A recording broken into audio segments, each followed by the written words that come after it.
To VIA Media, Canada's top black media provider. Whether you're looking for content on fashion, art, music, or simple lifestyle, we bring you the best the black community in Ottawa has to offer and so much more. And better yet, do you have a project you need help with? Well, look no further. We provide equipment, studio, and office space, as well as a team of dedicated individuals to help you bring those ideas to life. So don't wait. Check out our new website at viamedia.ca for more information on how to contact us and start creating today. VIA Media, your way. All right. Good morning, everyone. We're in session 5 of our course, Sheroes of Resistance, African women who fought against various forms of oppression, from slavery to colonialism to neo-colonialism. So we're going to jump right into it, and we're continuing our discussion that we started last week by looking at women from the Akan cultural group that makes up, what's now modern-day Ghana, a little bit of Togo, and how they resisted various forms of oppression from the period of the 1600s going into the early 20th century. So last week, we looked at Nanny of the Maroons. We looked at the Queen of Kingston, Akua. We looked at others who fought against slavery in the Caribbean, and other Akan women that fought in Suriname and Barbados and Guyana and various places, all for liberation. So we're continuing in that discussion because there's so many examples of women from this cultural area that led resistance movements. And the two that we're going to talk about today, you perhaps have heard of. One you probably definitely heard of, and one, if you're familiar with African history from Ghana, you definitely heard of. So we're going to be talking about Harriet Tubman, and we're going to be talking about Yaa Asantewaa. And you may be wondering, okay, what does Harriet Tubman have to do with Akan women? Well, her ancestry goes back to that region of Ghana, or the region of Africa that we now call Ghana. So this is what we're going to get into today. All right. So we're continuing our discussion of Africans that were taken to the Americas as a result of the transatlantic slave trade. So we're going to start with slavery today, and then we're going to move to talk about the onset of colonialism in what's now Ghana in the late 1800s. And we'll talk about the connection between these two things because they're not disconnected phenomena. Slavery and colonialism blend right together, and we'll talk about that. So in Abura, Ghana right now, there is this statue of Harriet Tubman. Her descendants used the oral tradition of their family as well as records to recognize that Harriet Tubman's grandmother came from this region of Africa. Her grandmother's English name was Modesty. I can't remember what her African name was, or if it's even in the record, but the slave masters named her Modesty, and she was from this region of Africa. So a couple of... please mute folks if they're talking. The folks in Ghana honored her with this statue, and they invited some of her descendants, people that were Harriet Tubman didn't have any children. These were great nieces and nephews that came to the honoring of this statue that you can go and visit today in Abura, Ghana. So this is the connection. And we see through Harriet Tubman's life a lot of the same types of fight and resistance that we saw in Nanny of the Maroons, that we saw in Akua, and we saw all these other Akan women who resisted enslavement. So a little bit about Harriet Tubman. That's not her birth name. She was born Arminta Ross in Eastern Shore, Maryland in 1820. Large family. They were largely enslaved on the same plantation or neighboring plantations. During her life, her early life, she suffered a very particular instance of abuse where the slave master had threw a weight and it hit her in the head and almost killed her. But for the rest of her life, she would have seizures and black out because of this blow. But the interesting thing about this, when she blacked out, she would often receive visions. Even when she didn't have these spells, she would receive visions. She had a very strong spiritual connection. And like we've mentioned with these other resistance movements, spirituality is a key aspect of Africans fighting for liberation. And we've been having this discussion about the use of traditional African spirituality and Christianity and Islam in these struggles.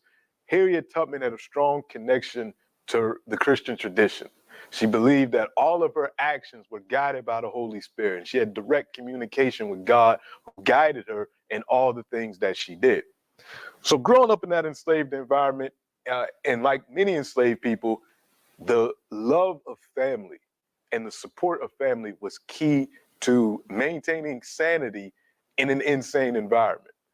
And the thing that enslaved people feared most, more than whippings, more than other forms of brutalization, was the separation of families, both biological families as well as the families that were created through the shared experience of plantation life or life in enslavement, or just being in enslaved communities. Not everybody lived on plantations. So think about that. We talked about it last week, the idea of shipmates, malungos, those people that survived the Middle Passage. And even if they weren't biologically family, even if they weren't from the same ethnic groups or nations in Africa, that formed a familiar bond. Well, those types of bonds transcended not only the ships, but also in those communities of enslaved people. So that was really important. And this is the catalyst for Harriet Tubman actually escaping enslavement. When her master died, with enslaved people being property, whenever a master would die, it was a tenuous time for enslaved people. Because if the family of the master wasn't doing that well, they always had the option of selling off the enslaved property so that they could, pay debts or do whatever they needed to do, which meant the separation of families. And this is also during a period. So at this time, we're talking about the late 1840s. It's also the period where slavery is expanding in the United States. A lot of new states are being created. And it's really interesting how all of this connects, because the United States doubles in size with the Louisiana Purchase.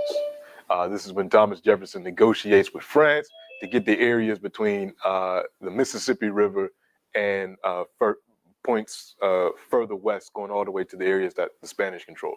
So with that purchase was done by France largely as a result of losing Haiti. So we talked about the Haitian Revolution. When France lost Haiti, Haiti was the most prosperous colony in the Americas. France needed an influx of cash. So they sold the Louisiana Purchase to the United States for a lot cheaper than it should have been, and it doubled the size of the US. So you have that. So the result of Africans getting liberation indirectly led to Africans getting more oppressed in the US. But it also led to Africans getting freedom in places like Colombia and other places in South America as well. There's a whole connection between the liberator of South America, Simon Bolivar, and the Haitians. That's another discussion for another time. So when that happened, new territories were opened up in the West, and battles were occurring within the United States between the Northerners who wanted slavery to end, some because of altruistic reasons. They just hated the institution of slavery. I mean, you got some good white folks that hated the institution of slavery. We're going to talk about probably the greatest ally black folks ever had in a second. And then, of course, you had a lot of free black people that wanted slavery to end. They didn't want it to expand into these new territories. But then you had the Southern planters, who at the turn of the 19th century, beginnings of the 19th century, the cotton gin was invented by Eli Whitney. And this changed things. This made cotton even more profitable than it had ever been, because it became easier to separate the fibers of the cotton plant from the seed, which is incredibly hard to do. So when you have this machine that can do this on a mass scale, it made cotton production incredibly profitable. And cotton exhausts the soil. So you can't plant cotton year after year after year on the same plot of land. You need new land and let that soil rest and regenerate without, exhausting it, because then the land will become useless. So new territories were needed for cotton production. New territories were given or granted because of the Louisiana Purchase. So as all these new states were being created, Africans were being moved from the upper South, places like Virginia and Maryland and Kentucky and Delaware and North Carolina, to the deep south and points west as new states were being created. Harriet Tubman's family is in this process. You know, the slave master dies, the family of the master says, well, we need to settle some debts, we do some things, we're going to sell. The rumor was we're going to sell these people in the family. And Harriet Tubman's family said, all right, this is the last straw. Remember, we talked about this before. During enslavement, enslaved people didn't view themselves as property, even though the slave masters did. So even though they were in the condition of enslavement, they still believed that they had rights that need to be upheld. We talked about this last week when we talked about Angelique. When her master died, she was under the impression that she was going to be free or allowed to leave with this Frenchman once he died. And then when she found out that that wasn't going to be the case, this is when she rebelled. Or when food rations are cut, or any promise that enslaved people think that they have with the master when it's broke, that often leads to, all right, that's the last straw, we're rebelling. In this case, Harriet Tubman and a few of her brothers said, all right, they're going to try to separate us. That's a fate almost as bad as death. Let's run away. And Harriet Tubman was in an advantageous geographical environment because she's in Eastern Shore, Maryland. If she goes a state up, she's in Pennsylvania. Pennsylvania had been one of the earlier states to abolish the slave trade. So if she made it to Pennsylvania, and this is 1849 when her and her brothers are talking about escaping, if she makes it to Pennsylvania, particularly to Philadelphia, where there's the largest free black community in the United States, with a number of people that were formerly enslaved, or they were the children of people that were formerly enslaved. There's a whole network of people in Philadelphia, people like William Steele, who's considered the father of the Underground Railroad, that are there that could help you get freedom and get you either further north or to Canada. But at this point, in 1849, most people are just trying to get to the north. Canada's going to come in the picture in a second. So they decide they're going to escape. They're going to try to make their way to Philadelphia, to make their way to Pennsylvania. Right before they're about to leave, her brothers get scared and say they don't want to go. They don't want to take, they'll take the risk of, family being separated, or we'll see what we can work out down here, but we don't want to try to escape. So Harriet Tubman had to make this escape in 1849 by herself. So she's around 29 years old, and she goes from Maryland to Pennsylvania, and she's led by the Holy Spirit. She goes, she figures out how to get there, and she escapes. She gets to Philadelphia. She works a little while in Philadelphia, but then she realizes that her freedom is meaningless unless it's connected to the freedom of her family. So she starts making preparation to go back and get her family members, even those brothers that wouldn't go the first time. She goes back for them. And she frees her family. And then she realizes that it's not enough that she just frees her family. She's going to try to free as many African people as possible. This is young Harriet Tubman. It's a recent photo that was found maybe a few years ago. And I like using this one because oftentimes we see the pictures of older Harriet Tubman, which is cool. But younger Harriet Tubman, this is what she looked like, around the time that she had escaped enslavement. So Harriet Tubman goes back, and she has a route that she takes. And eventually she goes further and further north, and eventually goes to St. Catharines, Canada. And she has this yearly cycle that she does where she raises money through working as a domestic in New York, sometimes in Canada. And then in the spring, she makes her way down south. She infiltrates enslaved communities and then frees people. She lets the people know, I'm here. And Moses is here. We're going to lead you to freedom. Traditionally, the numbers have been, she made 19 trips and freed about 300 people through this cycle of working as a domestic, as a maid, raising money, then going to the South, infiltrating the community, telling people that she's there, alerting them, and then leading them to freedom. Every time she does this, she becomes more and more wanted in the South. She's the most wanted person in the United States. The bounty on her is incredibly high. Yet she's so courageous that she just keeps doing this. She can't be stopped. She is imbued with this spirit of courage that few people have. So you have to imagine what this is like for her. The most wanted woman in America, going into the South, using all these forms of disguise and trickery to get into these communities. She would often walk stumped over to make her appear older than what she looked. And she would wear clothes to make herself look older. So, slave masters, they're just walking by, they just see this old lady, they don't pay her no mind, but it's really Harriet Tubman. She tells a story. She didn't write an autobiography, but she did a lot of interviews in her later years, talking about her exploits.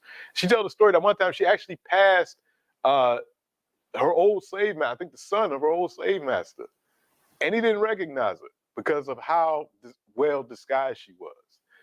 She had a trick that she used where she would carry a chicken, and if she felt like somebody was if she needed to have a distraction, she had a string on the chicken's foot and she would pull it to make the chicken make noise and everything like that, to distract while something else was going on. She had all types of maneuvers like this in order to get people to freedom. And I love talking about Harriet Tubman. And she made sure that people didn't turn around either, because she learned a lesson from her brothers. Like, if we're going, we're going. Like, you're going to get all of us captured if you decide to turn back. So she had a gun for two reasons. She had a gun to protect the group that she was leading to the north, but that gun could also be used to remind people, oftentimes men, that, hey, we decided to go on this journey, there's no turning back. So either you come in like this or I'm gonna leave you laying here. Luckily, she didn't have to shoot nobody. But that's what she did. This is why she was slated to, I don't know if the United States is still going to do that, but she was slated to be on a $20 bill before Trump became president, because you don't get a story like this often. There aren't words to describe the courage of Harriet Tubman. So most people know her for that. And when you hear tales of Harriet Tubman, and you hear the history of Harriet Tubman, people just kind of stop it there. That it's remarkable. She freed 300 people, 19 trips, and doing all this, which is great. But there's so much more to Harriet Tubman as a resistance leader. One tale in particular. So as I mentioned, 1849 is when she escaped enslavement. 1850 is when the United States enacted the Fugitive Slave Act. And this is what really caused a lot of people to go to Canada, because the Fugitive Slave Act basically said this. Before the Fugitive Slave Act, if you got to a state like Pennsylvania, you were basically free. The Fugitive Slave Act said now federal authorities and other folks have the duty, the obligation to return you back to enslavement, and could deputize people in the North to catch you and bring you back to enslavement. So through this process, a lot of even free people were being kidnapped and taken back into enslavement, even if they had never been enslaved. They were put in enslavement if they couldn't prove that they were free, or have somebody prove that they were free. So a lot of insecurity among Africans after 1850. So many of them realizing that even if you were in Pennsylvania or New York or Massachusetts or Michigan, it was better or Ohio, it's better to go to Canada, because Canada didn't have a law of extradition. If you made it to Canada, then you were really, really free. So she starts making her operations in St. Catharines. But I tell that part of the story because of a very interesting event that happened right before the Civil War, the battle for Charles Nell. Charles Nell was an African that was enslaved in Virginia, but he made his way through the Underground Railroad to New York. It was found out that he was in New York, Troy, New York. It was found out that he was in Troy, New York. And at the time, Harriet Tubman just happened to be in Troy. So this is one of those things where Harriet Tubman say, it's because of God that she was there. She was there to visit family. She didn't know this was going on, but God led her to Troy, New York. So she's at Troy, New York. Charles Nell gets arrested by the authorities because, he's an escaped African. They found him that he was there because his wife was there. He wasn't going to go to Canada right away because his wife was in Troy, New York. So they arrest him and they have him locked up in the courthouse. Harriet Tubman finds out about it. The rest of the Black community finds out about it. And they storm the building that he's being held at. And there are various reports about what happened, but essentially one report has it that a riot took place outside, and Harriet Tubman goes to the window of the room where Charles Nell is being held, and she tells him how to climb out of the window to come down to freedom. And in the ruckus of the riot, he escapes. So that's one tale, and he escapes to Canada. Another version of it is he actually escapes twice, and both of these things had to do with Harriet Tubman. He's arrested, he's put in the building. There's an event like a riot. Harriet Tubman tells him to escape. He escapes, but then he's caught again, and he's arrested again, taken to a different courthouse. And then not long after that, Africans storm that courthouse again and release him, and then he makes his way to Canada, and then ultimately somebody buys his freedom. They pay the master that he had in Virginia, I think it was like $600, or I don't know how much that is in today's money, and they bought his freedom, so it was over, so he was ultimately free.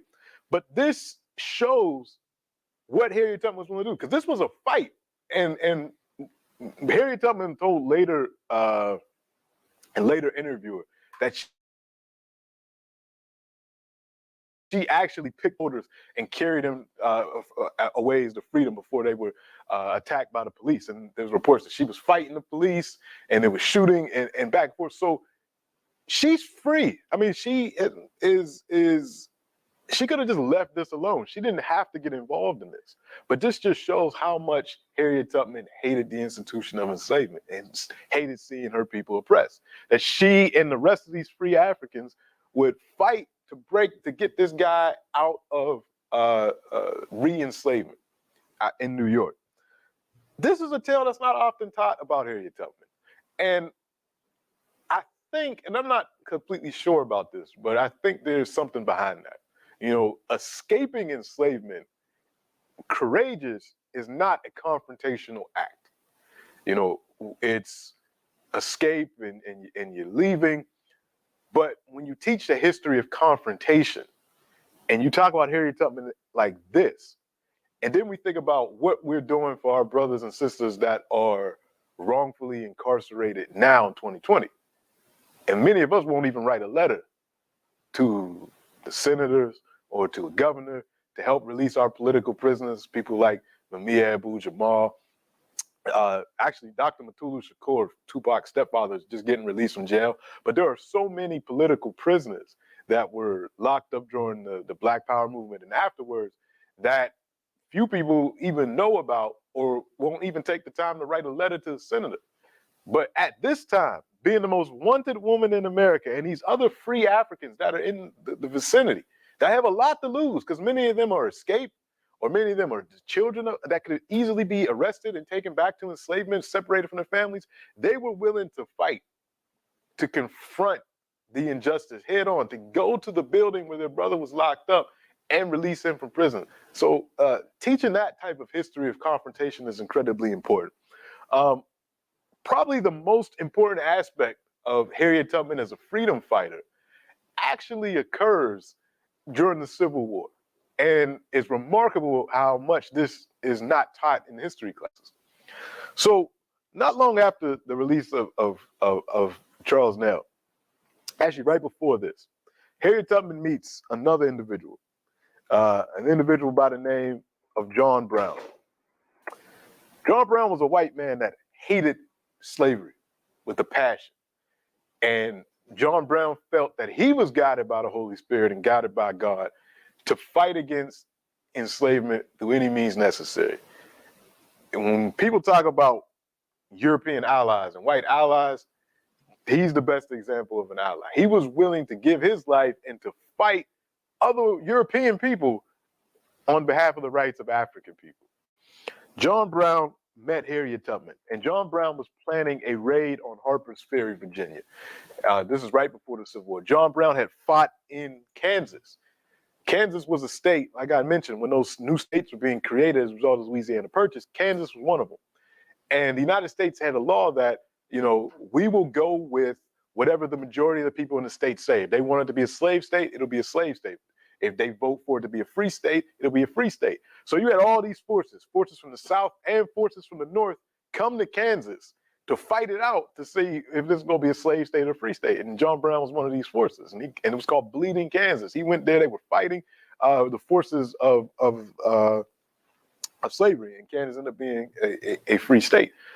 But John Brown met Harriet Tubman, and he asked her, he also asked Frederick Douglass, would they accompany him on his raid of Harper's Ferry. He was going to raid the U.S. Armory at Harper's Ferry and kind of kickstart a civil war before the Civil War actually started. He was going to arm enslaved Africans. He had a group of his sons, some free black people that were with him, and this is what he was going to do.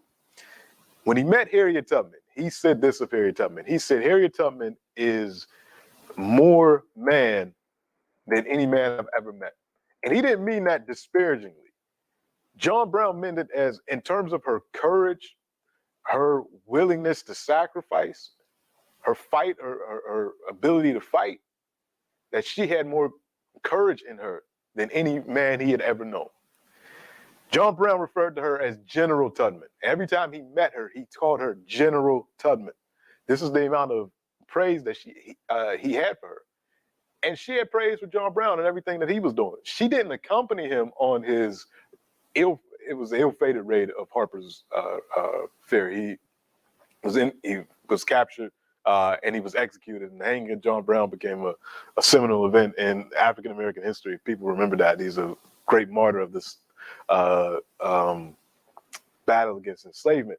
And in fact, once the Civil War and everything was over, Harriet Tubman named her home for formerly enslaved African elders the John Brown Hall in remembrance of John Brown. But anyway, when the Civil War actually did kick off, at first, President Lincoln and the other leaders of the North, they thought this was going to be a short engagement. The South had seceded from the Union. The North just wanted to get the South back into the United States. They thought it was going to be a short thing, and they didn't want Black people involved in the fighting. They wanted it to remain a white man's war. That's until things started going south for the North. The North soon realized after the Confederacy was winning battle after battle that they were going to need some support. The North first instituted a draft of white folks, and white folks were like, no. In New York, particularly a lot of immigrants. If you watch the movie Gangs in New York, talks a lot about this. There were riots in New York because the Northerners were like, I don't care if South Carolina's not a state anymore. Why would I go fight? It means nothing to me. So no, I don't want to go. And then there was the belief that Africans would be free as a result of this war. A lot of abolitionists were pushing this because they said, let's fight, because if we retake the South, then we can force them to end slavery. So a lot of white immigrants and a lot of white folks in New York were like, I don't like Black people, so why would I go fight for Black people? So don't think the North was just some paragon of racial equality. It has never been, and still isn't. Places like Boston and Philadelphia, they didn't have no love for Black people, so they're like, why would I go fight for Black people? So the North was struggling. So finally, Abraham Lincoln was forced to allow Africans to fight. And this is where we get the 54th Regiment out of Massachusetts and others, because there were Black folks who were itching to fight. Because they knew if we take over territories in the South, we will liberate those Africans, particularly after the Emancipation Proclamation was signed. And that's another piece of history that needs to be, make sure that we get that straight. When Lincoln issued the Emancipation Proclamation, it was to weaken the South. It was not because he had a necessarily love for Black folks. Lincoln said, if I could end this war without freeing one slave, I would. That's Lincoln's words. The Emancipation Proclamation said, rebellious states have a certain amount of time to come back into the Union. If not, then the enslaved Africans in those states will be free. Now that weakens the South for a number of ways. One, it hits them economically. Because remember, every enslaved person represented at least $500 in their back then. So you can imagine how much that is. So it's billions of dollars in property that is lost overnight. And then the labor that comes with enslavement, of course. So it was going to hit the South economically and militarily, because once the propaganda got out that, you know, you're now free, and if you get to the Northern armies, you're free, so many Africans just went basically on strike, just stopped working when they heard news that this was happening. And it led to rebellions, even though Africans had been rebelling since 1526 in the United States. They've never stopped. You know, right before the Civil War, there were rebellions in Texas. If I go back to this map and show you, these are just some of the major rebellions that have happened in the United States. So Africans had been rebelling. They weren't waiting for Lincoln to issue them anything. But anyway, when this did, Harriet Tubman joins the war effort. And she joins first, she goes to the Sea Islands in South Carolina to help with the Africans that were there. Now, this was an area where tens of thousands of Africans had been enslaved. And when the Civil War fought, it was one of actually the first places that the Union retook. And when they did, the slave masters just left. And, these Africans needed support in terms of healthcare and other things. So the Union troops were there to provide that. And Harriet Tubman was one of these people. She raised funds. She operated as a cook, as a nurse. And while she was there, she also operated as a spy.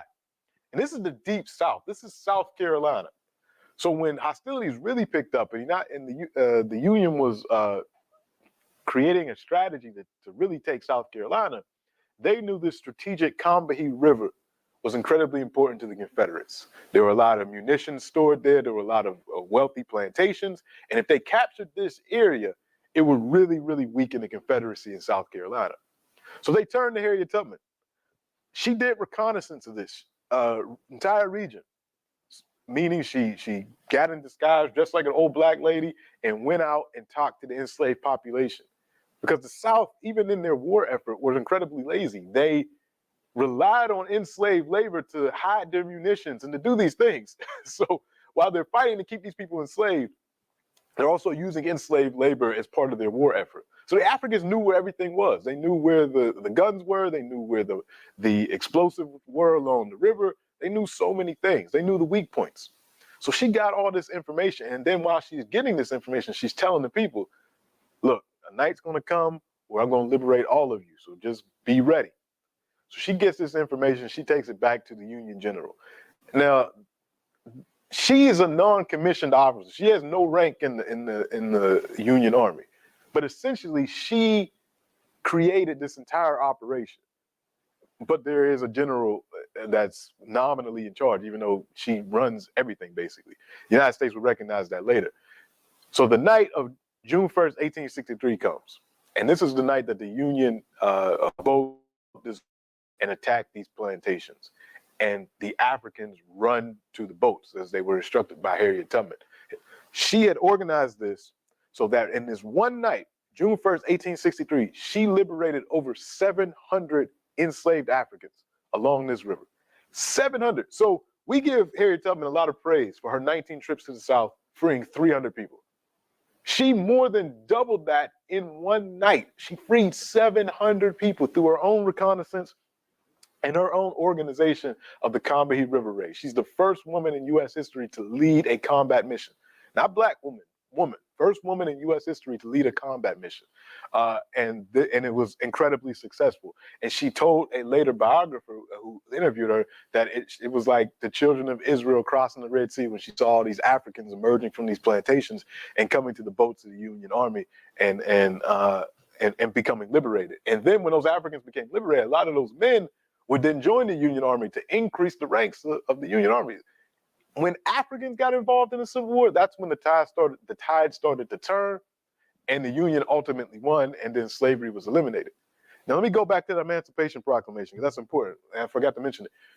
It just applied to the rebelling states. If you look at this map, going back, the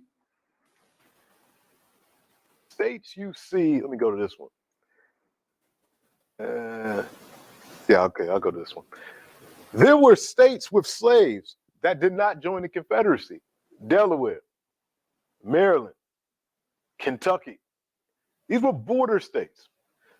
They stayed with the Union, so they got to keep their slaves. So the Emancipation Proclamation wasn't about ending slavery. It was just about ending slavery in the rebelling states.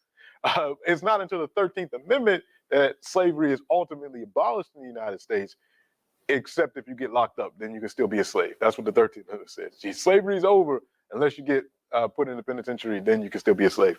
So that's really important when you think about that, the Emancipation Proclamation. But anyway, she does this, and this leads to the one of the battles that ultimately will lead to the end of the Civil War in 1865. But her work wasn't finished. After the Civil War, she went up to New York, Auburn, New York, where she lived with her family members and a whole community of newly freed Africans. And as they begun to age, she realized that these people need to be taken care of. They didn't have any retirement plans, and they had spent most of their life working for somebody else. So she said, these elders in our community deserve to live their final years in comfort. So she organized the John Brown Hall and raised funds for it and gave speaking talks around the country to raise money for it, so that these formerly enslaved African people could have a space to live their final days in comfort. So it's a retirement home, old folks home for formerly enslaved people. So she spent a lot of her years building that and doing different things in the community. The last thing I'll say about Harriet Tubman, she also laid the foundation for the Black Women's Club movement that would exist in the first half of the 20th century and expand all the way to Canada. We got the Montreal Black Women's Club movement, which I'll talk about probably in a few weeks. But in 1896, the first national Black Women's Association, the National Association of Colored Women, was founded. Harriet Tubman was at the founding of this organization in 1896. It's almost like she was passing the baton to the next generation of African women in the U.S. that are going to be struggling against new forms of oppression, such as lynching and Jim Crow racism and the abuse of Black women, and struggling to build education and healthcare and job training and all these things that women like Ida B. Wells Barnett and Mary McLeod Bethune and Mary Church Terrell and Maggie Walker and all these amazing African women in the U.S. Did, and in Canada, because it was all connected as well. So I love talking about Harriet Tubman. I wish I could say more, but just for the sake of time, we'll stop there. But I love this, one of the last quotes she did. She died 5 years later, but she said, "I did not take up this work for my own benefit, but for those of my race who need help. The work is now well started, and I know God will raise up others to take care of the future. All I ask is united effort. For united we stand, divided we fall." This is what Tubman said at the opening of another house that she built, Tubman's house, for African people in New York as well. So she was quoted as saying that. So we should honor Harriet Tubman. We should act more united. She knew what it took for liberation to be achieved. And she is reminding us that there's still more work to do. And if we look back at her example and her courage, then we'll know, we'll have a guidepost of how to do that. And we're dealing with an environment that is not nearly as treacherous as what she had, but yet we're somehow doing less, many of us. So we should just keep that in mind. So we'll stop there for a second and go to our first Q&A, and then we'll talk about some other Akan women. Any questions in the chat, Daniel, or any hands? Yes, there's two questions in the chat. The first one says, were there any Sheroes that intentionally chose to not have children because they were fighting for freedom? It's a good question. Intentionally chose to not have children. I don't have an answer to that right away, to be honest. I'd have to look that up and think more about it, because I don't have an answer right off the top of my head, but that's good. I know we have examples of enslaved African women that killed their children so they didn't have to go through enslavement. People like Margaret Garner, who the book Beloved is based off of. She had escaped with her children, and then when it looked like she was about to be caught, she said, "I'd rather just give my children back to the ancestors than have them go through the horrors of enslavement." And that happened a lot. There were a lot of abortions and a lot of not a lot, but examples of infanticide, so that children didn't have to go through the hells of enslavement. So that's happened. But intentionally not having children is something I'd have to look more into. What's the second question? Were the brothers that returned part of the family that she was able to free later on? Yes. She ultimately got them free. I just can't imagine what their life was like for them, like afterwards. Like, but yeah, they eventually got free. Yeah. Miss Anderson and then Mr. Thomas. Yeah, I just wanted to know, am I to understand that she spent her last days in New York? Yes, upstate New York, like Auburn, upstate. There's Auburn, New York, I think is the name of the town. Okay, I was always under the impression that it was in Canada, so this is something new I learned. She came back. So a lot of Africans went to Canada between 1850 and the Civil War because of the Fugitive Slave Act. They went to places like St. Catherine and Chatham and Toronto.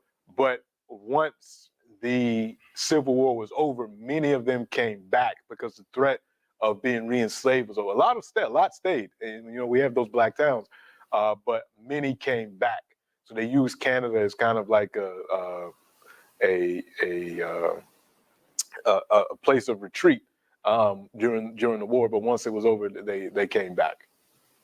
Okay, thank you. Mr. Thomas, go ahead. Morning again. Unless I missed something, it appears, based on this morning's lecture, that the emancipation actually started in the United States. And to the best of my recollection, the emancipation movement started long before that in Jamaica, and then the spin-off went into the Americas and England. Oh yes. That's just the name of that law, the Emancipation Proclamation. But in terms of the chronology, it's funny the kind of how the dominoes fall. So the English are first. The English, in terms of formal abolition, the English say, this is actually not that economically sound, so we're going to end it. And you did have English people who were fighting for the abolition of slavery for altruistic reasons, but the ultimate reason was we're moving into another form of production, capitalist production, where we could still exploit African labor.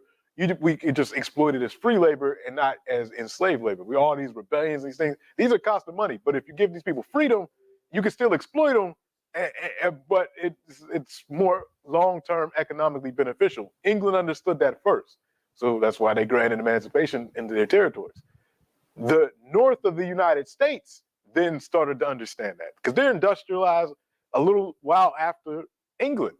And in the industrial north of the US, they're like, wait a minute, the South is getting all of this extra economic benefit because of all this free labor. It's kind of holding up capitalist development in the US. Let's end it. So that was the North. Again, you had the same type of mix. You had some people like the Quakers and folks, even though they had slaves earlier, who said, slavery's wrong. But then you had a whole capitalist class in the US that was like, yeah, slavery's wrong, but it's not because of all the human rights violations, because it's bad economic policy for long-term development of the United States.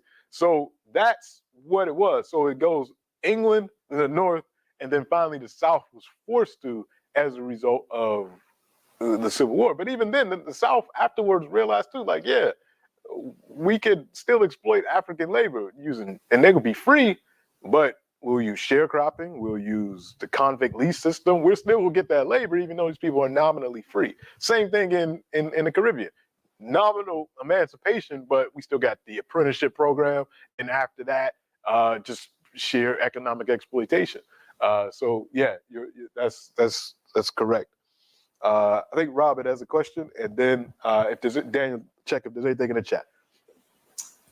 So the fact that Tubman wasn't betrayed for all that time is obviously quite shocking, and I just wanted to check. So a friend of mine said, and I don't know if there's any evidence of this, but basically that Harriet Tubman said to her people, "If you betray me, I will kill you." I mean, that's what the gun was for. Is there any evidence of that? I mean, that's what the gun was for. That was if you turn back, I'm going to shoot you because you're going to compromise this entire mission.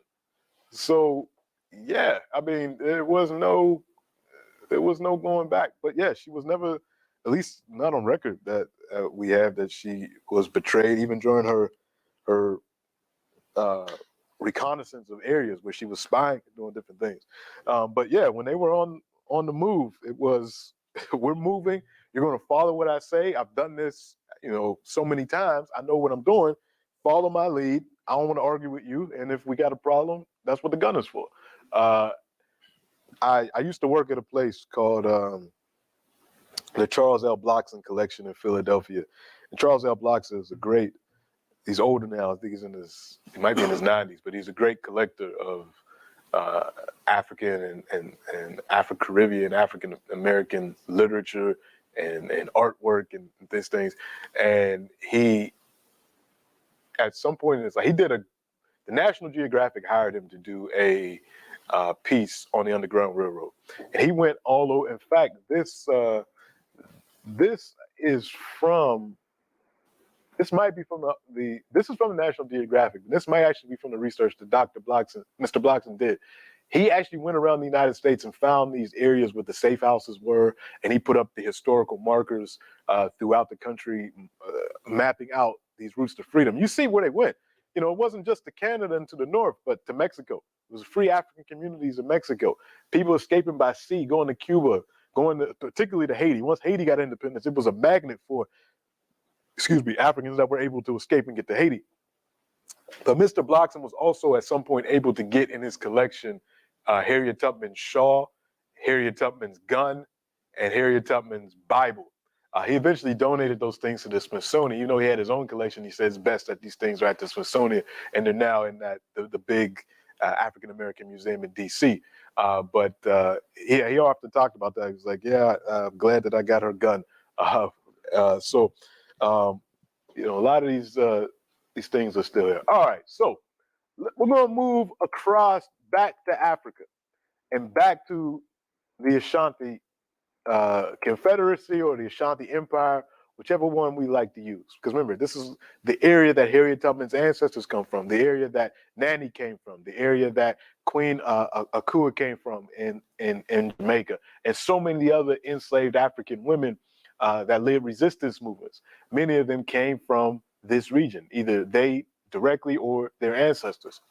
So this empire, as it grew, these people entered the slave trade as a result of the British, the Dutch being on this coast and benefiting from the state building that was happening in Africa. Fast forward to the 1800s. Slavery ends in the United States. Slavery ends in most places in the Caribbean. It's ultimately going to end in Brazil. Brazil's the last place to end slavery in 1885. And the British at the, beginning of the 1800s, and especially going toward the middle, made it a point to try to stop the transatlantic slave trade. Partially that was to weaken the U.S. at first. It was to weaken their competitors. And again, like I mentioned, they were moving into another form of capitalist production. So they wanted to end the slave trade. The Ashanti Empire had grown, and many of its subcomponents of it had grown rich because of the slave trade. So remember, this is a confederacy. So you have the central government in Kumasi, but you also have these other sub-kingdoms that sometimes go to war with each other, go to war with neighbors. Those war captives end up being taken to places like Elmina and Cape Castle and all these places to be sold into enslavement. So as a result of that, the Ashanti Kingdom had a stake in the slave trade. Some of the folks that were in this kingdom, and they fought to keep the trade open at various points. And the British said, no, we're not going to do that because we've made our money from the slave trade. So now we want to move on to something else. But this empire still existed. It's grown to what you see here on this map. But so in the 1800s, the lack of revenue from the trading on the coast and enslaved people has upset some of the subpopulation, some of the subgroups of the Ashanti Grand Confederacy. So folks are losing money. Folks are also losing faith in the central rulership in Kumasi. So in the 1800s, you got a number of civil wars that happen in this area. And then even with the legitimate trade that's going on the coast with the British and the Dutch, the Ashanti Empire has another problem because there's another kingdom called the Fanti, which are here, which you see in this line here, who are starting to act as middlemen between the British, particularly the British, and the Ashanti Kingdom. The Ashantis claim that everything in this area is theirs and that even the Fanti are underneath their jurisdiction. The Fanti say, no, we're an independent kingdom, and we make our own arrangements with the British so that you, the Ashanti, don't get rich or aren't able to enrich yourself with European goods without us being in the middle. So there's this friction between the Fanti and the Ashanti. So that's going on. And then inside of Ashanti itself, there's friction among the different groups, the different regional groups. So all this is happening in the 1800s. So slavery and the presence of the English and the Dutch in this region are exacerbating a lot of these conflicts, particularly in the early 1800s. Then when slavery is outlawed, it's that battle over who's going to control legitimate commerce with the British, all in this region. While all of this is going on, remember we talked about last week the Ashanti political system. So you have the Asante Hene and the Asante Hima at Kumasi, the capital. They run this kingdom that's over a bunch of other kingdoms. And they all have the same type of setup. You have the Asante Hene, remember what we said, you can only become the Asante Hene if you are related to the royal family through your mother. So the queen mother is incredibly important. Well, by the time we get to the mid 1800s, there are a lot of civil wars because a lot of the queen mothers have a lot of daughters. And then those daughters have sons. And each one of those sons of those daughters is entitled or possibly could be the next Asante Hene. So you got all of these Game of Thrones type stuff going on. So let's just talk about one that leads right into the period that we're talking about. So let's start with Queen Mother Afua Kobe. Queen Mother Afua Kobe is considered a pretty good queen mother. She takes over, and her uncle was Kwaku Dua I, who was a very autocratic ruler of the Ashanti kingdom. But he was good at it, though. But he tried to rule with absolute power. And because he had such a grip on power, when he died, a lot of people saw this as their opportunity to defy the empire. You know, you had different subgroups that said, okay, well, since he's gone, he's the big boogeyman, bad king, but we couldn't do nothing while he was alive. We want to break away. We don't want to pay taxes and tribute to Kumasi anymore. We want to be independent. Or you had different people in the royal family that want to be the next Asante Hene. So his death left a power vacuum that was eventually filled by this astute queen mother Afua Kobe and her son, who ends up becoming the next Asante Hene, Kofi Kakari, in 1867. He is dependent upon his mother for counsel, and she tries to give him the best counsel in terms of how to control the different subgroups in the Ashanti Confederation, how to control other members of the royal family that want the throne, but then also what type of relationship are we going to have with the British? Because prior to this, so this is in the 1860s, the Ashanti Empire was so powerful, they had defeated the British in several battles in the 1820s, in the 1830s, 1840s, and in the 1850s. The British, it wasn't outright domination. Oftentimes we think of colonialism that the English or the French just had such mighty military arms and military technology. They were able to just run over African kingdoms. That wasn't the case until later in the 19th century. At this point, things are pretty even, and the British don't know how to fight in the interior, where the capital of Kumasi is. This is the forest area. The British don't know how to fight here. So when the British ever made inroads from the coast to try to, buck against the Ashanti Empire, they were often soundly defeated. And the Ashanti had firearms. So throughout the 1800s, it's the Ashanti and it's the Zulu in South Africa that give the British the most trouble. These are the two kingdoms that Britain can't seem to do anything with all the way until the end of the 19th century. So, and they tried. They tried their hardest. She also has to contend with the British. So she's negotiating with the British. She is influencing her son, Kofi, who's the Asante Hene, who's the leader, about how to act. But he is really despotic. I mean, and he's not good at it like his great uncle was. His great uncle Kwaku was despotic and autocratic, but he was good at it. He could instill fear in people. He had a control over the regions. Kofi is not good at it. And ultimately, he's deposed. His mother says, "You're not a good Asante Hene. I'm deposing you for your brother." And she deposes him. And she has backing of certain generals, because this confederation is made up of the royal family, then you have generals, and then you have the sub-kings, the sub-Asante Henes, and the sub-queen mother. So there's a lot of moving parts, a lot of people whose allegiance that you need to cultivate.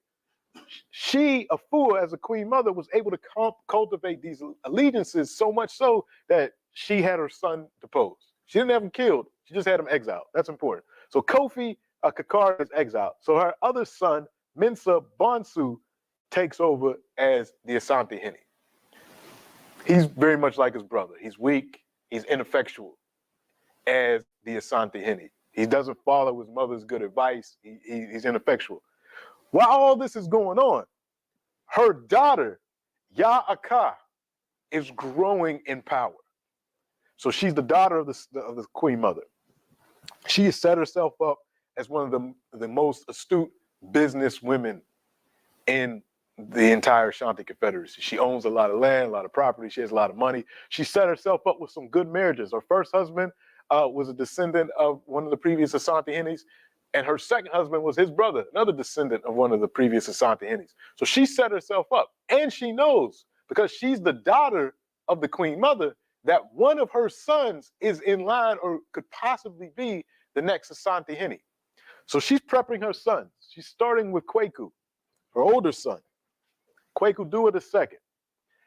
And she's behind the scenes plotting against her own mother and her brothers. So her first brother taken out the scene, the mother deposed her. Mensa Bonsu comes in, he's pretty much just like his older brother. He's weak, ineffectual. So Ya'aka is working with certain generals, certain other members of the royal family, certain other leaders of sub-polities within the Ashanti Federation. And she hatches a scheme and gets enough support that she's able to depose her mother. So she gets her mother out the way and her brother. She has her younger brother killed. Her older brother, remember, she has her mother exiled. She doesn't kill her mother. She doesn't go that far. She deposes her mother, but she doesn't kill her mother. She has her mother exiled from Kumasi. She has her other brother hops up and he's like, "Hey, wait a minute. My mother deposed me, but I'm not letting you and your sons take over." She ends up killing him. She kills her older brother. Her son Kwaku Dua takes over. And while all this is happening, these are through wars. Fighting is occurring through all of this, weakening this empire. So the British are just sitting back watching as all this is happening. All this infighting is occurring. Kwaku Dua, she becomes queen mother after she deposes her mother. Her son becomes Asante Hene. Kwaku Dua only is Asante Hene for a year and then he dies. She has another son though, Prempeh the First. The problem is this son is only 13 years old, but she has him crowned as the Asante Hene. She, in fact, goes so far as to procure the golden stool in her own personal residence so that she could always have that when she needed to crown another Asante Hene. Remember, the golden stool was the symbol of the Ashanti Empire, the Ashanti Confederation. So she has her son, 13-year-old Prempeh, installed as the Asante Hene. So she's basically running the empire. And she does so brutally. She kills a lot of people. Anybody that tries to go against her, she's really good at politics. But the problem is when she and Prempeh come to the throne, the British see this as their opportunity to really press their influence in the region. So through pretexts and other things, the British, with Fanti's support, decide that they're going to invade Kumasi. And they already invaded Kumasi in 1874, but they didn't occupy it. They invaded it, they burnt it down, but then they left.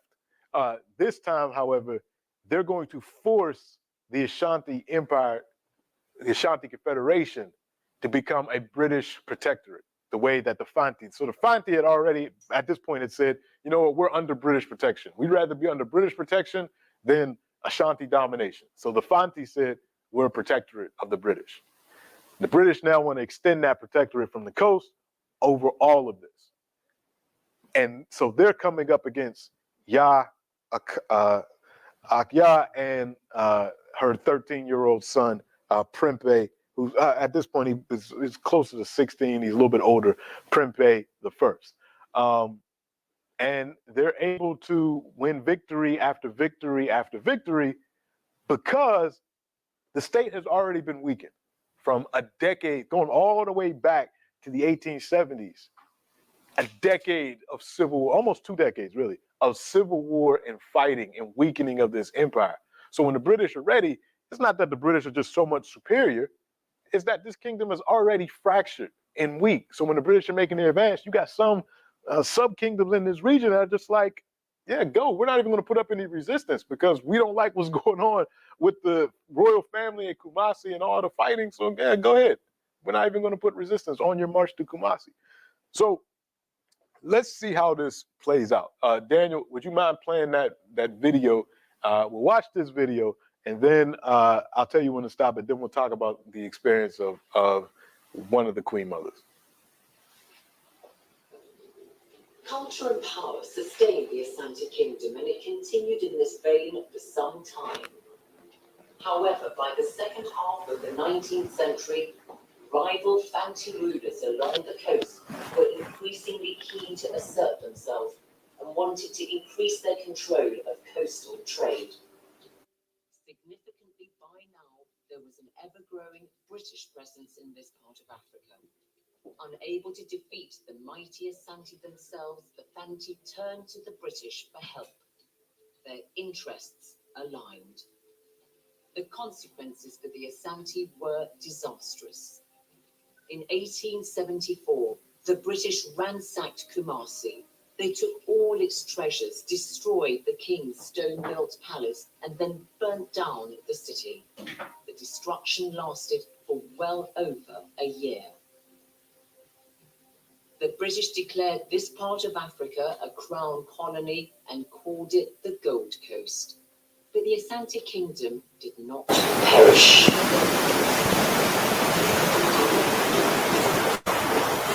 In 1888, a new Asante king took the throne. He was Prempeh the First, and he decided he wanted to revive and preserve his kingdom. When he was offered protectorate status by the British, he responded,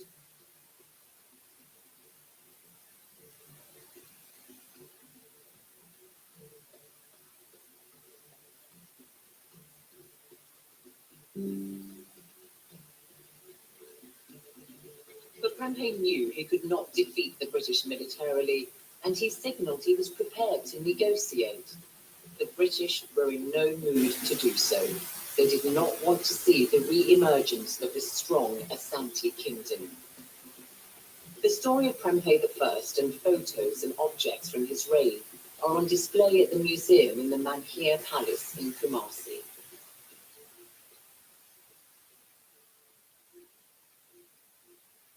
Prempeh I, of course, was the Asante king who really came up against the British. How is he regarded in Asante history today? We see him as very loyal to the kingdom. When he was installed at age 18 in 1888, because of his age, the British thought that they could manipulate him to their own good. But this king refused. So because of that, this king was deceived and was arrested by the British at age 26. He was sent to Elena Castle, Cape Coast, for 1 year.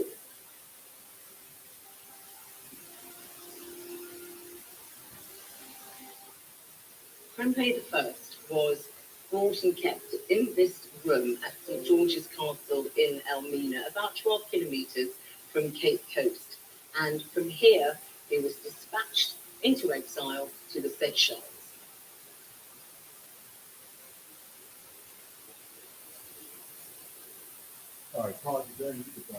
Do mushrooms freak you out? That's where he ends up, because we look at the Ashanti Kingdom as one that many of its subgroups made a lot of money off the slave trade. So the fact that its ruler ends up in one of those castles that so many Africans before had been locked up in on their way to the U.S. So this is what I talk about when I say the connection between slavery and colonialism as being truly one phenomena, because people that got rich or thought that they were doing something in the short term to get rich off their trade with the Europeans ultimately end up paying the price, because everybody gets colonized. So it's like, we're going to take African people out of Africa, but eventually we're coming back to take the entire thing, with the exception of Ethiopia. But we'll get into that either next week or the week after. But the British couldn't stop there. So they kidnapped the king, even though he had surrendered. They kidnapped the queen and the queen mother. And then they make the mistake of saying, not only do we want that, but we want the golden stool. And this is when they took it too far. After the king gets kidnapped, with a bunch of the other rulers of the sub-kingdoms, like places like Ajesu. Ajesu was one of the areas that the Ashanti had become a part of the Ashanti Federation. So they have their own royal lineage. And they had a queen mother, Ya Asantewa, who was the queen mother of Ajesu. Her brother had been king, but then her grandson became the king of Ajesu. And when Prempeh I was exiled, they also exiled her grandson. So she's at this meeting where the British governor demanded the golden stool, the symbol of the Ashanti Kingdom. So the king's already in exile. They basically won. The people don't even really want to fight. A lot of the generals and the other chiefs, they don't want to fight. But the British just have to take it that step further and say, no, we want you to present us with the golden stool so that the governor can sit on it to show that you are, in fact, conquered. And this is when, and some people were actually considering giving the governor the golden stool. Some of these chiefs were like, you know what, maybe we should just go ahead and do it. We already lost our king. We might as well go ahead and do it. This is when Ya Asantewa stands up in the meeting. Now, like I said, she's not the Asante Hima. She's not the queen mother of all of the Ashanti. She's just the queen mother of one of the subgroups. So, you know, to make a comparison, she's not the prime minister. She's the one of the, what do you call it? Yeah, she's like the premier of Manitoba.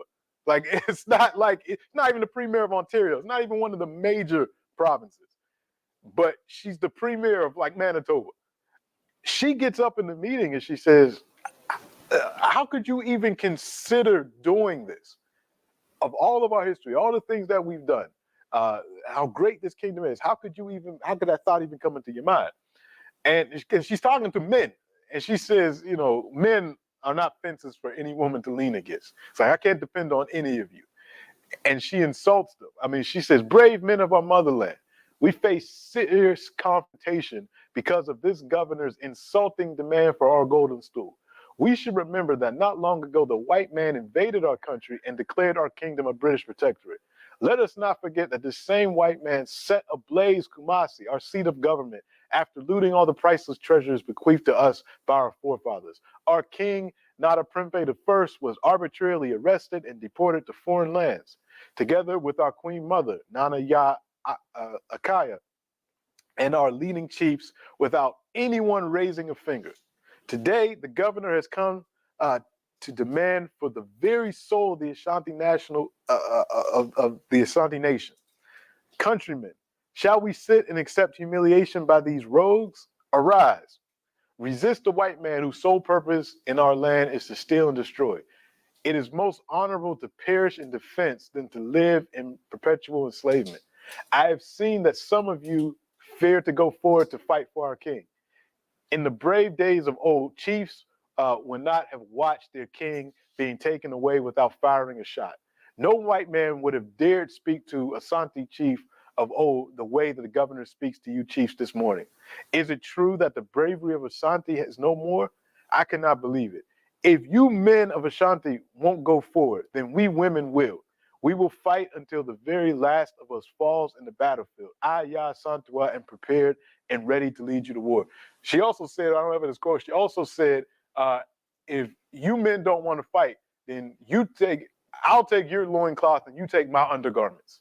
That was the ultimate insult that she gave. Just, if you're not going to fight. So after this rousing speech, the people were like, you know what, she's right. We're going to fight. And they did. And they named her the commander-in-chief of the Ashanti forces.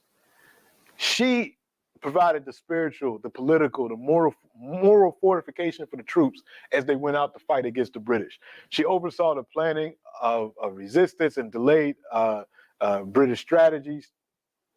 She led guerrilla warfare the same way that Nanny did in Jamaica. And they fought valiantly as best they could. But because of all that previous division that we talked about, there were still some folks that were allied with the British. It was already weakened, but they fought. And the British never got the golden stool. They never got the golden stool. She ultimately was captured and exiled to the Seychelles along with Prempeh and the others. Eventually, though, some of those leaders were brought back after the British essentially pacified the region. She wasn't, though. And another woman, Yao Awua, was made the Queen Mother of Ajeso, and then she supported the British. So a year after, they got a puppet as Queen Mother there. And even when Prempeh came back, it was really with the understanding that the British were in control. And Ghana wouldn't get independence until 1957. So not a long time after. People that were still alive in 1957 remember the rebellion that was led by Ya Santiwa. And some of the so-called chiefs that were still active in 1957 were people that either they or their fathers had been complicit with British colonization of Ghana. So when Kwame Nkrumah comes in 1957, Kwame Nkrumah doesn't come from the chiefly class of people. And there was a lot of confrontation between what Nkrumah wanted to do in Ghana in terms of his anti-imperialist, anti-neocolonialist stance, and some of these chiefs who were descendants of these chiefs that had allied with the British. And they were able to keep their position and weren't exiled alongside with Prempeh, or if they were brought back with the understanding that they wouldn't go into confrontation with the British again. So that becomes something that plays out a little bit later. But everybody in Ghana, there's nobody in Ghana that does not recognize the importance of Ya Santiwa because of what she reminded the people of their greatness. So it was very interesting. We look back at Nanny, Harriet Tubman, Queen Nakua, Ya Santiwa. All of these women challenged their communities to rise up, challenged their communities spiritually to have the courage to continue to fight these various forms of oppression. And these are all names that we should know and be proud that they came from this region and resisted, even when odds weren't in their favor, which they never were, but they fought. They fought courageously. And that's something that we should all take away in the year 2022. So we'll stop there today. Next week, and we'll look at more resistance to this growing threat of colonization in Africa. So we're going to spend a lot of time in the 1880s, 1890s, when colonization is really, and we already started talking about this. We talked about it in France, in Algeria with the French in the 1830s, and that resistance. So we're going to look at some other places. We'll look at Zimbabwe. We will look at Rwanda. We'll look at Madagascar, which is a really interesting story. And then, of course, we'll look at 1896, when the Ethiopians under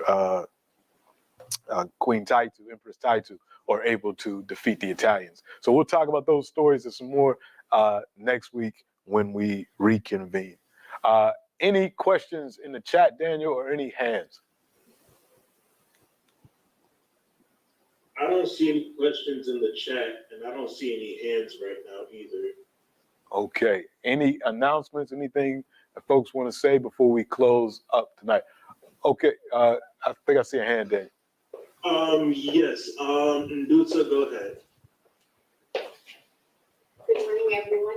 Thank you. I just wanted to make an announcement that today at 7 p.m. there's a community consultation and engagement for safer community, and it's targeted mainly towards African, Caribbean, and Black Canadian women living in Ottawa. Actually, not just women, but the whole community. So I'll share the poster in the chat. Thank you for that. Thank you for that. Anything else? Any other questions, comments, announcements? I think Robin has one in the studio. And again, people, the studio's open. Feel free to if you're free on a Saturday, you want to get out of your house, we're available. We're here, and you're free to come. So join us, Robin. Just to add into what Sister Jackie said there, I would definitely encourage people to attend that session tonight, because it's being it's actually focused on, quote, Ottawa's gang strategy. It's led by Heford Solutions, and so yeah, I'm attending. I think everyone should definitely attend that and see what's going on and share your opinion, because we know there have been some serious concerns raised about Heford Solutions by us and the Hub and other people. So definitely attend that.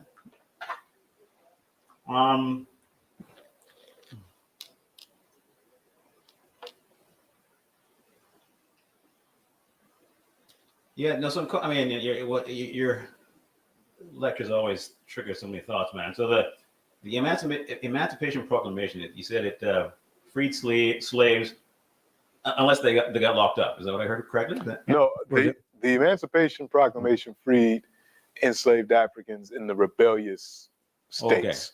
Okay. The 13th Amendment abolishes slavery unless you get locked up. And gotcha. That's still today. Gotcha. Okay. Because that one obviously really kind of still, yeah, to this day, right? Exactly. So slavery is supposedly abolished all forms of, well, not all forms, but unless you get locked up, which of course a lot of our people are still getting locked up, right? So,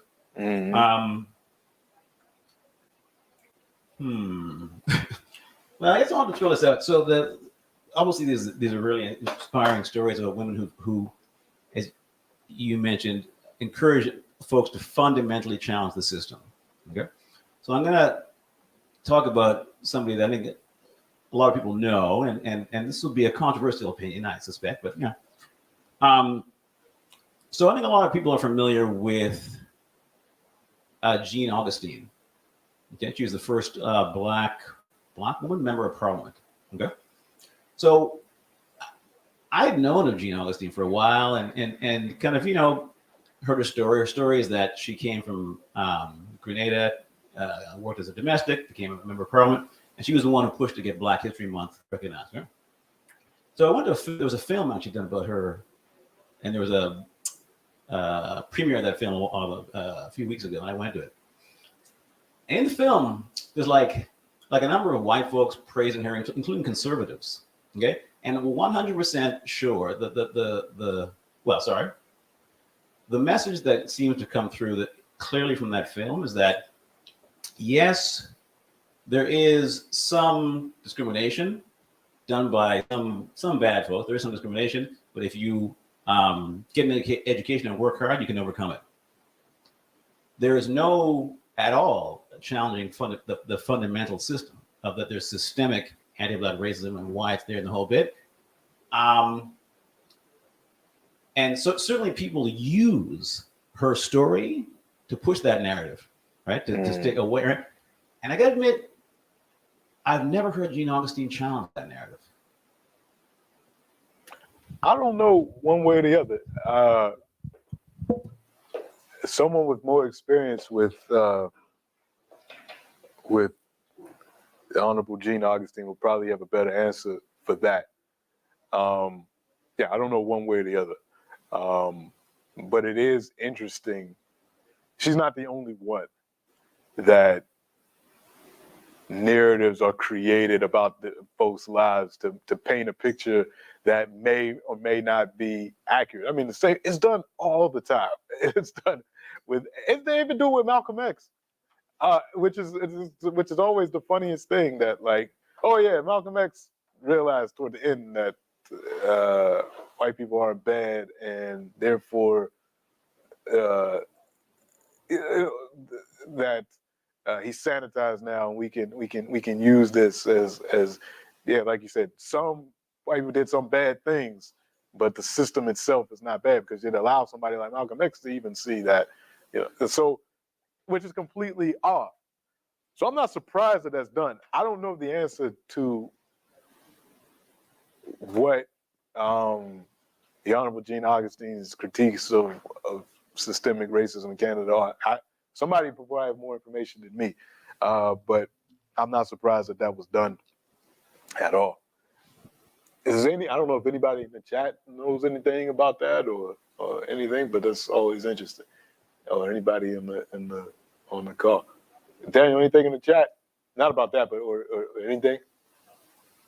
The only thing I see in the chat, there's a question that says, where are the classes? Where are we? We're at 235 Montreal Road. So if you go down Montreal Road, right across from the LCBO, and the cross street is Mairie.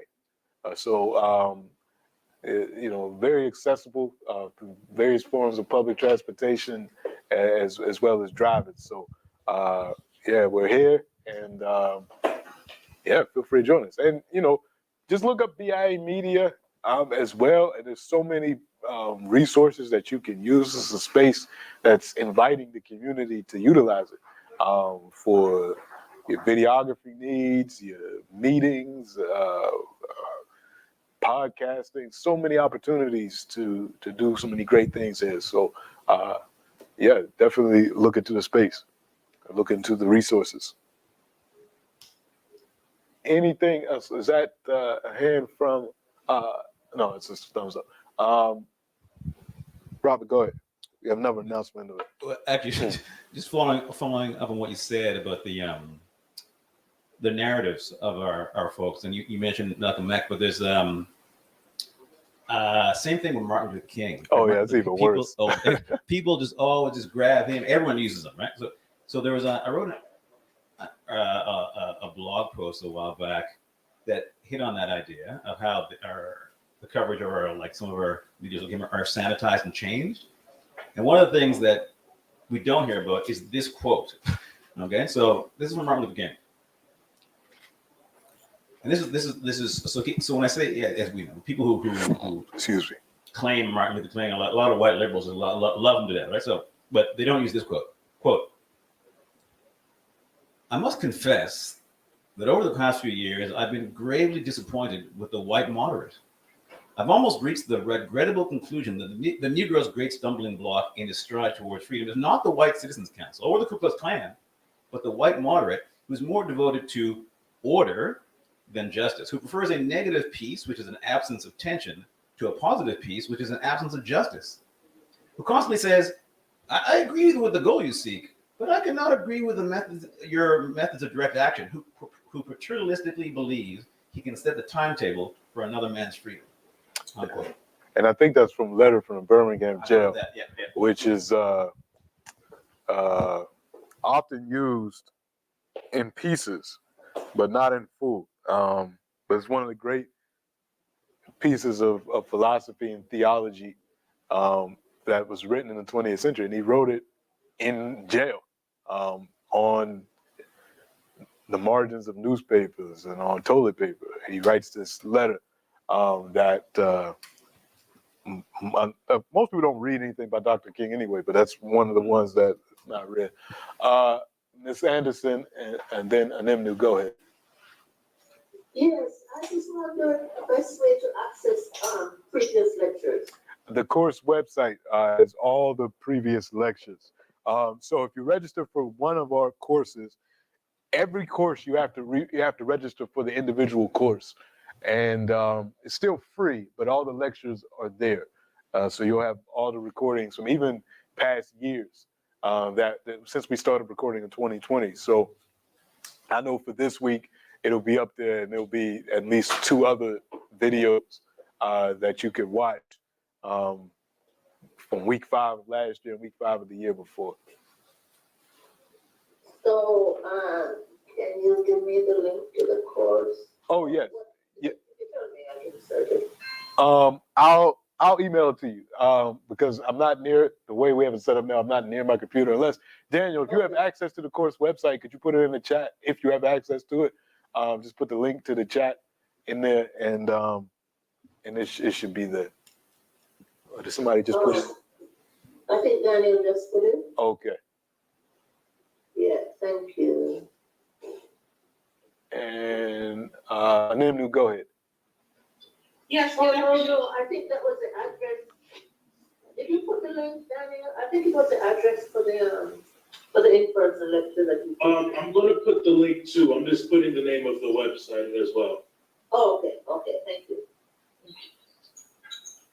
Yeah, sorry. So my question is what the movie Harriet, if you've seen it, and Yeah. your perspective on that and how it did as a community in terms of us, there's politics around supporting British actors. Yeah, I think that's silly. To be honest, like, yeah, that whole idea that Black people in Britain can't play Black Americans, I think it's silly. I mean, it is funny though, like how Hollywood just loves British people. I mean, just in general, it's not even just Black people. It's like every white superhero is played by a British person or an Australian white person. I don't know why, but I find it funny. I don't find it problematic. But the movie could have. If the movie actually was historical, people would have thought that it was made up, because the movie doesn't highlight the fact that her brothers didn't go with her, the way that what actually happened historically. The movie doesn't highlight that.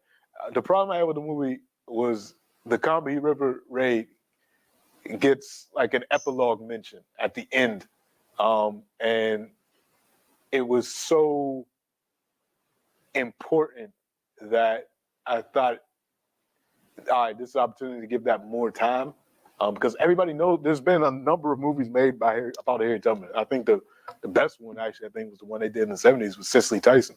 But everybody knows the story about the Harriet Tubman as the conductor.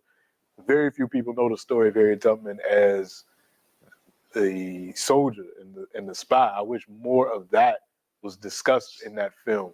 But yeah, I don't even. Did it do well? I don't remember the numbers with it, how it did overall. But yeah, I thought it was okay. I thought the acting was great. I just know that there was a lot of politics, at least around the African community, about that. So I don't know if it supported that. Same thing with the Nat Turner movie. Yeah, I didn't like the Nat Turner movie at all, to be honest with you. And I was looking forward to that. And I think my level of excitement, I shouldn't have got excited for it because it's Hollywood. But like when they announced that they're making a Nat Turner movie, I said, finally, good. But then when I watched it, it's so many historical inaccuracies. Like they make it appear in the movie that Nat Turner gets radicalized to fight against enslavement because his wife was brutalized, which doesn't happen. Nat Turner was radicalized because slavery was wrong, and he had a prophetic message to end slavery. It wasn't because of his wife was brutalized. That's not.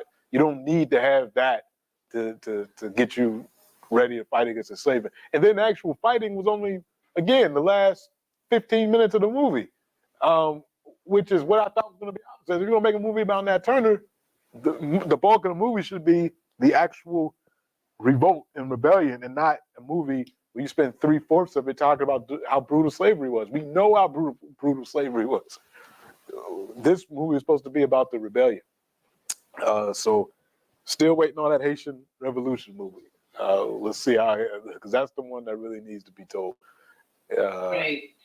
Probably the miniseries. Any thoughts on doing another film class, Clyde? Oh yeah, that I haven't thought about it, but I would not. I love doing it too. I love doing it. I won't be against it. So maybe in the spring. I know I'm going to do in April, the Malcolm and Martin again, 'cause we didn't do it last year. We're going to do it this year. And then we have, so maybe in the summer, because I would love to do it again. Yeah, I think about that because it is fun to do. Anything in the chat? Anything else, Daniel?